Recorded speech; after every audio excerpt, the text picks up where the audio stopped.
होना चाहिए, लेकिन सभी ऐसे नहीं हो, सभी लोग। और हमारे आचार्य श्री का ज्ञान, उन जैसा ज्ञान किसी का नहीं था, और उन जैसा प्रभाव, बोल दो ना, किसी का नहीं था, और ना आज है, दिखता भी नहीं।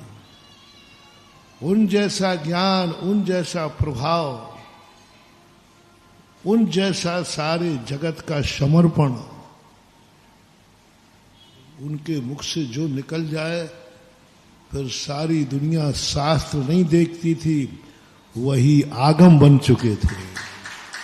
मैंने बहुत बार कहा, ऐसे बहुत बिरले लोग होते हैं, लेकिन कुछ महाराज ऐसे होते हैं जिनका प्रभाव है, आंखों का प्रभाव है, लेकिन ज्ञान नहीं है। नाम लिए बिना मैं बता रहा हूं, मैंने खुद ऐसे आचार्य देखे, ऐसे कई आचार्य देखे जिनका प्रभाव बहुत अच्छा है, सारे संघ को अनुशासित कर देते हैं। एक बार आंख दिखा दें तो शिष्य की मजाल नहीं है कि वो एक कदम आगे बढ़ा दे, ये है, लेकिन ज्ञान, अध्ययन नहीं है। तो फिर ऐसे के लिए व्यवस्था बनाई कि जो आचार्य पूर्ण सब हुकूमत रखते हो, लेकिन ज्ञान नहीं हो, अथवा संग बड़ा हो जाने पर वो संघ की प्रायश्चित आदि विधि की व्यवस्थाओं में इतने व्यस्त हो गए कि अब उनको पढ़ाने का समय ही नहीं है, तो फिर उपाध्याय परमेष्टि पद की स्थापना की जाती है।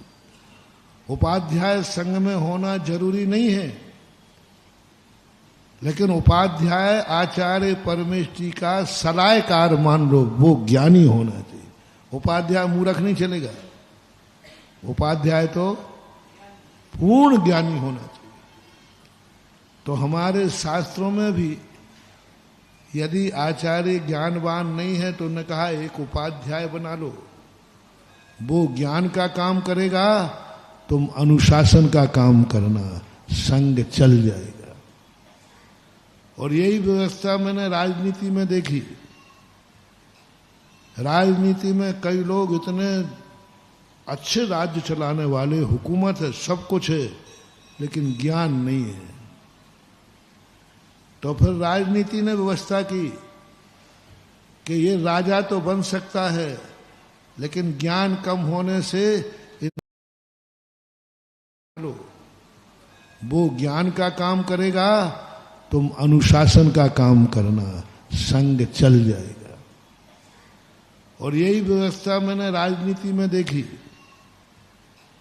राजनीति में कई लोग इतने अच्छे राज्य चलाने वाले, हुकूमत है, सब कुछ है, लेकिन ज्ञान नहीं है। तो फिर राजनीति ने व्यवस्था की कि ये राजा तो बन सकता है, लेकिन ज्ञान कम होने से इनको एक सलाहकार दे दो, जिसे आप क्या बोलते हो, पीए, जिनको कुछ भी ज्ञान नहीं, अंगूठा छाप है, लेकिन राजयोग है, अनुशासन भी है, दबंगता भी है, युद्ध लड़ सकते हैं, राज्य की रक्षा कर सकते हैं, लेकिन राज्य को चला नहीं सकते। जैसे तुम्हारे यहां सेठ होता ना, सेठ गाड़ी खरीद सकता है, गाड़ी का मालिक है, लेकिन चला नहीं सकता, ड्राइवर नहीं है। राजा बहुत दबंग है, तलवार शस्त्री है, अच्छे अच्छे राजा कांपते हैं, पूरी राज्य की सुरक्षा करता है, ऐसे व्यक्ति को राजा बना दिया जाएगा, लेकिन राज्य चला नहीं सकता। उसके लिए सलाहकार की, इसलिए हर नेता के साथ, नेता भली चौथी पास हो या अंगूठा छाप हो, लेकिन सलाहकार कौन होते हैं, आईएएस ऑफिसर, कलेक्टर की रैंक के, कलेक्टर की रैंक वाले जो होते हैं, वे बड़े बड़े नेताओं के सलाहकार, और कई बार तो एक एक नहीं होते, प्रधानमंत्री के कितने सलाहकार हों मुझे पता नहीं, पूछ लेना। राष्ट्रपति के जितना बड़ा नेता होगा उसके सलाहकारों की संख्या, और सलाहकार उतना ही बड़ा होगा। IAS ऑफिसर, IPS, कलेक्टर की रैंक वाले होंगे। अब बोलो राजा अंगूठा छाप है, सलाहकार IAS ऑफिसर है, राज्य चल जाएगा। इसलिए हर व्यक्ति को तुम कैसे हो सवाल इसका नहीं है, तुम्हारा सलाहकार कैसा है, तुम्हारा दोस्त कैसा है, तुम्हारा पार्टनर कैसा है, तुम कैसे हो ये नहीं पूछ रहा हूं आज।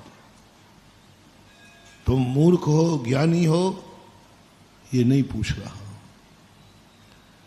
तुम्हारा कुल कैसा होना ये बता रहा हूं। माता पिता मूर्ख हैं, कुछ नहीं है उनमें होश, कोई भी अकल नहीं है, कोई बात नहीं। बेटा कैसा है, तुम कितने ही मूर्ख हो, तुम्हारा साथी कैसा है। पुरुष यदि मूर्ख है कोई बात नहीं, पत्नी कैसी है। सुन रहे हो रे मूर्खो, कम से कम तुम मूर्ख हो तो बने रहना, कम से कम शादी कोई पढ़ी लिखी से करना तो जिंदगी चल जाएगी। नहीं तो मूर्ख से मूर्ख मिले, ज्ञानी से ज्ञानी मिले तो दो दो बातें हों, और मूर्ख से मूर्ख मिले तो दो दो लातें हों। ज्ञानी मारे ज्ञान से, मूर्ख मारे डेढ़ पहाड़, डंडा मारता है। दो में से कोई एक ज्ञानी होना चाहिए, एक समझदार हो, दोनों हो तो अच्छी बात है।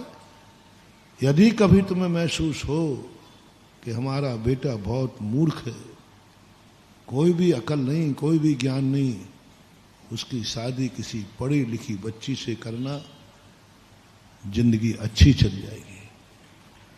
दोनों मूर्ख खतरनाक हैं और दोनों ज्ञानी भी कभी कभी।